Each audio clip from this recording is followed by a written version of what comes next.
Since I don't have a review ready for you guys this week, let's talk about some movie news. Welcome back to my 2 cents, everyone, and today I'm going to be talking about some movie news. I don't usually do this in long form videos, but there's just so much that I want to talk about that I thought I would make it into a full length video. So I guess let's just get right into it. The first bit of news I wanted to give my 2 cents on was the Backrooms movie finally releasing its teaser trailer. I'm not very well versed on the Backrooms lore. I've never played any of the fan games and I haven't watched all the videos about it, but this movie looks interesting, and it looks like it could be very good if it's done right. It looks like the original creator of the Backrooms is also going to be involved with the production of this film. A24 is going to be distributing it, and I have a sneaking suspicion that they're not going to use every single element of the Backrooms in this movie, potentially saving other levels of the Backrooms for future movies. Because in this teaser trailer, the narrator mentions that they have been to the Backrooms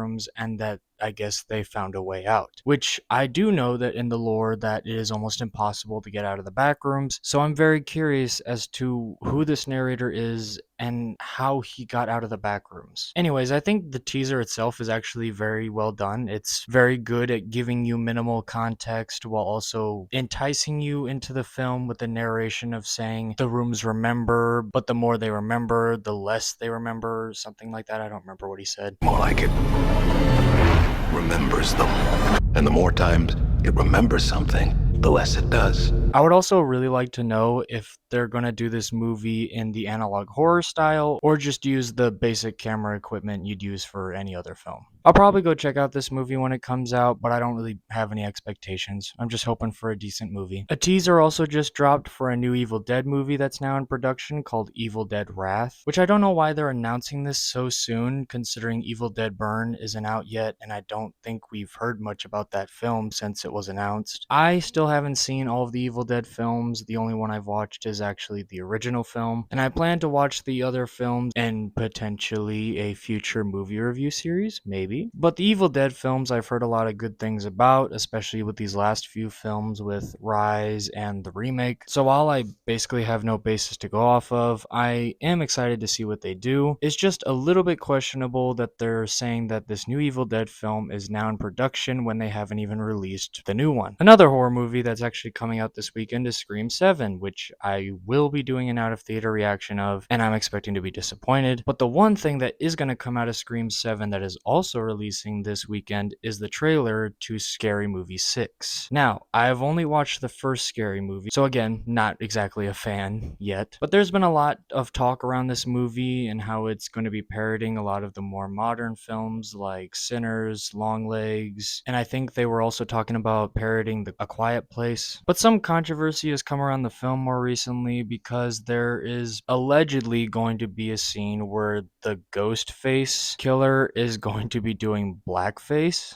Huh? Which is kind of insane considering the current climate of our world, but I'm all for very dark and edgy jokes. And if you didn't know, the Wayland brothers, the same guys that worked on the previous Scary Movies, are also working on this one. And they're a bunch of very funny guys that also worked on White Chicks. But I'm all for this super dark and edgy humor. I just don't know how general audiences are going to take it. So I more than likely will watch this movie when it comes out, but if there is any context I need to know from the previous Scary Movies, please let me know. Now, real quick before I get into what I think is the biggest story that I found as of recently, I want to briefly talk about this leaked synopsis of Godzilla Minus Zero because it's fake. It's not real. The synopsis you've seen online of Godzilla Minus Zero is not real. And I think this fake synopsis really brought up more theories as to, is Godzilla going to be fighting a monster in this new movie? Or is this just going to be another solo film with some other human element to it to change it up a bit, I guess? A lot of people are using like the title to speculate what it could mean, such as looking at the pose of the supposed Godzilla figure, but I don't think that's Godzilla. I think that's something else. And wondering if the Zero could mean Monster Zero, like King Ghidorah. I saw D-Man's video where he was talking about this theory of the figure that is on the poster could be like the shape of Hedorah, it could be the shape of like somebody praying, and like the two O's could be eyes or something. As of right now, I'm still going to just assume that Godzilla Minus Zero is not going to involve another monster, but if it does, I'm kind of hoping it's not one of the big five kaiju that Toho always uses. And if you don't know who those are obviously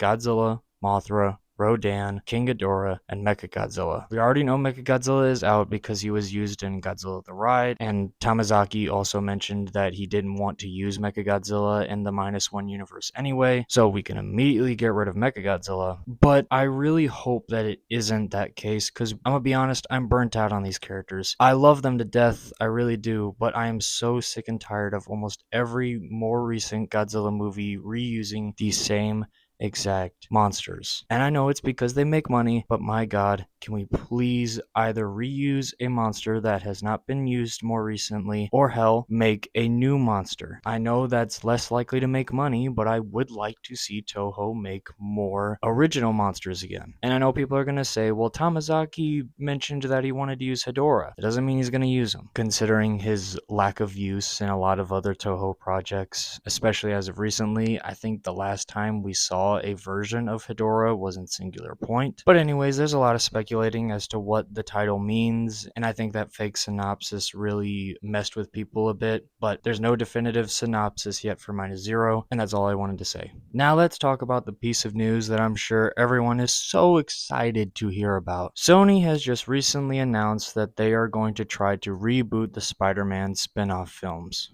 Oh, brother, this guy stinks! Sony, nobody wants this. Please stop doing this. Look, I love the Venom movies. I'm gonna be honest, I really do. I especially love the first one. That movie has a special place in my heart. Let There Be Carnage. Yes, I haven't rewatched in a long time, but I had some fun with that just because it was Venom versus Carnage. And the post-credit scene for that film is iconic because it led to nothing. And The Last Dance was okay. It was just a jumbled mess, and it was fine. But when it comes down to the other spin-offs like Morbius, I didn't watch. Madam Web, I didn't watch because I knew those movies were gonna suck. And Craven, I do think is the second best Sony spin-off, and I actually think that one's pretty rewatchable, but it's still a pretty lackluster film, and it didn't make a lot of money, and I don't know why Sony thinks that rebooting these spin-offs is going to help make them more money, because it's not. Sony, you have proven that basically every live-action Spider-Man spin-off project that you have worked on has ultimately failed. Even if Venom was a success, that's because Venom can stand on his own. And even then, after the first two films, no one really cared anymore, because the first Venom movie was something new and interesting. The second one, you brought in Carnage, and the third one, nobody cared, especially because they kept bringing in this weird thing about like Peter Parker's parents being in it or something, and Venom had to save Peter Parker as a kid or something. I don't know. I don't remember what that movie was really about. Also, they recently announced a animated Venom movie, so how is that going to tie into this new universe? Is it going to tie into any universe? Which I am looking forward to that animated series because it's also supposedly going to be rated R and written by Seth Rogen, who, if you don't know, also wrote The Boys and Invincible. So that show sounds like it's going to be really cool. But anything Sony is making in regards to a Spider-Man spin-off, potentially with villains and a live action, I couldn't give less of a shit. Even if it did involve Venom, I don't care, because these villains are supposed to be with Spider-Man. We've been saying this since the beginning with the first Venom movie, that these villains, for the most part, can't stand on their own. They are meant to be paired with Spider-Man. You can make the movie mostly about them, but Spider-Man has to be in it at some point to either connect the villains to each other or at least connect them to Spider-Man. Also, it turns out that Sony could have used Spider-Man at any time they wanted during these spin-off movies and chose just not to. Why, you stupid fuck! Look at you now! Which I think is an even stupider thing to bring up. You had access to your character, this entire spin-off universe that was going to shit almost immediately, and everyone was asking you to put in Spider-Man and have Venom fight Spider-Man as the third Venom movie. But no, now if they actually do reboot the villain spin-off movies, it's not going to be for a while. I imagine they'll probably wait till after Beyond the Spider-Verse or something like that, and after a few movies with Tom Holland's Spider-Man in the MCU. But Sony, you can't keep getting away with this. Your animation department is doing amazing with the Spider-Verse films and more recently with GOAT, but like in terms of your live action films, most of them have been either bad or just flopped. What more do I have to say other than just give up? It's time to throw in the towel on these spin-offs and give the rights to these characters to the fucking people at Marvel, because they will do a much better job at bringing these characters to light and will actually respect the characters that they have. I'm sorry, they can't keep getting away with this. You can't keep getting away with it! There probably is more movie news out there that I just didn't cover, and that's either because I didn't know about it or because, well, it's probably been out for a few days now to a week. But real quickly, I just wanted to congratulate Markiplier again on his success with Iron Lung, because it has now become one of the most successful indie films ever made. I think it is now past 50 million worldwide, which is insane considering the film was completely self-funded and was $3 million to make. But anyways, congratulations Markiplier. The film was great, and I'm glad it was a big success. And that's all the movie news I'm going to talk about today. Thank you guys so much for watching this movie news video. Sorry I haven't uploaded a review in 2 weeks. My excuses are as follows. 1, I got a little bit of writer's block with the GOAT review and the Good Luck Have Fun Don't Die review, and I didn't just want to like soullessly write those scripts and then make the video, because then it wouldn't really be fun for me to make, now would it? Second excuse, I'm obsessed with Subnautica Below Zero. I'm sorry, that game is just so much goddamn fun, and I've never played a Subnautica game before.